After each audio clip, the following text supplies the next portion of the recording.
Republika nuk lëshon pe kur është çështje e sovranitetit shtetëror, integritetit territorial dhe demokracisë popullore. Demokracia është edhe burim, edhe shprehje e sovranitetit Kosovës, ku përveç shqiptarëve, kushtetuta jonë njeh serbët, turqit, bosnjakët, romët, ashkalit, egjiptianët, goranët.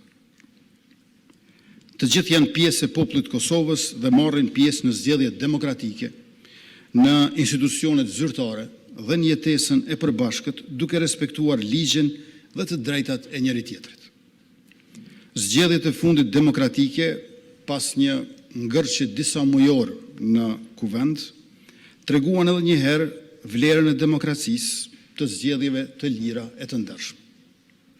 Republika nuk detyrohet së jashtmi me imponim e dhunë, por ndërtohet së brendshme me punën tonë të përbashkët.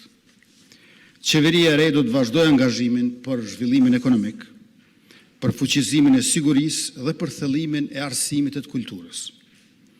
Ekonomi do të thotë prodhim e mirëqenie shoqërore, siguri do të thotë mbrojtje e rend publik, arsim e kulturë do të thotë inteligjencë e kapital njerëzor. Për ta thënë me një formulë, ne do të mbrojmë prodhimin inteligjent.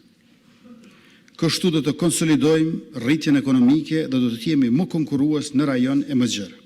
E kjo do e mos e shoqëruar me rritjen e mirëqenies shoqërore dhe me rritjen e kapaciteteve mbrojtëse të forcës sigurisë Kosovës. Pas liberalizimit të vizave me zonën Schengen, tani pasaporta e shtetit tonë është më e fortë se kur më parë. Por renditim e gjithnjë më lartë në listimin ndërkombëtar përsa i përket sigurisë, demokracisë, të drejtave e lirive, sundimit të ligjit, mirëqenies, klimës për investime të huaja direkte e të tjera. Të nderuar pjesëmarrës, kur u miratua plani i Ahtisarit, në bazë të cilit u shpall pavarësia e Kosovës, bota kishte tjetër pamje dhe kufizimet që na viheshin për të drejtën tonë për vetëvendosje, mendohej se do të kompenzoheshin sa me transformimin evropian të Serbisë, aq edhe me përfshirjen e shtetit tonë në sistemin kolektiv euroatlantik. Mirëpo sot, ne shohim se pasiguria në botë është rritur dhe se bllokut perëndimor i nevojitet koherenca e brendshme për ta mbajtur sistemin e sigurisë në Evropë dhe për ta udhëhequr botën drejt vlerave të lirisë, të demokracisë, të solidaritetit, të barazisë dhe sidomos të drejtave të njerëzit. Ndryshimet në mjedisin ndërkombëtar janë të pashmangshme dhe ndonjëherë të paparashikueshme. Në anën tjetër, fqinji ynë verior, Serbia, i do veç se eurot nga Evropa, por se orientimin e ka të Kremlini. Prandaj nevojitet që të forcojmë edhe më tej shtetësinë e Kosovës, demokracinë dhe aleancat me shtetet perëndimore dhe me ato shtete fqinje që kanë të njëjtat vlera e interesa sikurse ne. Për fat të mirë, në konferencën e sigurisë në Munich, para pak ditësh, ku mora pjesë si përfaqësues i Kosovës, Shtetet e Bashkuara të Amerikës dhe shtetet evropiane konfirmuan se vlerat euroatlantike mbeten të njëjta, po ato vlera që ne i kemi të shkruara në kushtetutën tonë. Ne jemi të vendosur të vijojmë rrugën tonë të integrimit në NATO dhe në Bashkimin Evropian, si dhe të antarësimit në Këshillin e Evropës. Ne jemi të gatshëm që të japim kontributin që na takon për fuqizimin dhe reformimin e sigurisë kolektive në rajonin tonë dhe në Evropë, siç kemi bërë edhe më parë.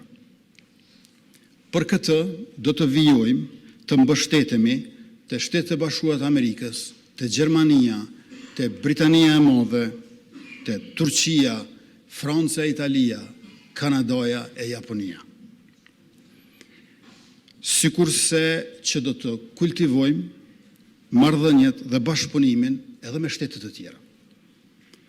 Do të bashkëpunojmë edhe me shtetet evropiane që ende nuk e kanë njohur Republikën e Kosovës si shtet pavarur.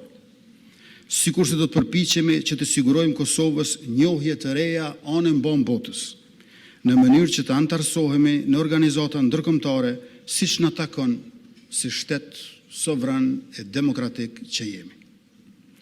Në rajonin e Ballkanit Perëndimor mbetet kyç bashkëpunimi me Republikën e Shqipërisë. Si dhe me Republikën e Maqedonisë Veriut dhe me Republikën e Malit Zi, shtete ku jetojnë pjesë të kombit shqiptar. Aleanca e mbrojtjes me Shqipërinë dhe Kroacinë është një element më shumë në sigurinë dhe paqen rajonale, demokratike, përballë faktorëve destabilizues.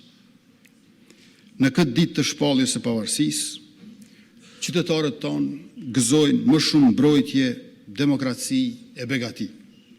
Kosova nuk është vetëm një shtet i ri në hartën e Evropës, por është një partner i besueshëm i vendeve demokratike.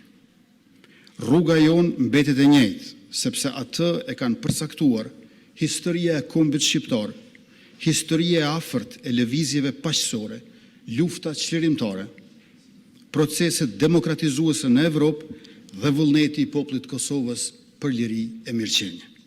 Sakrifica e njerëzve tonë për liri ka qenë e përkryer. Puna jonë për Republikën duhet të jetë po aq e përkryer. Ju falenderoj.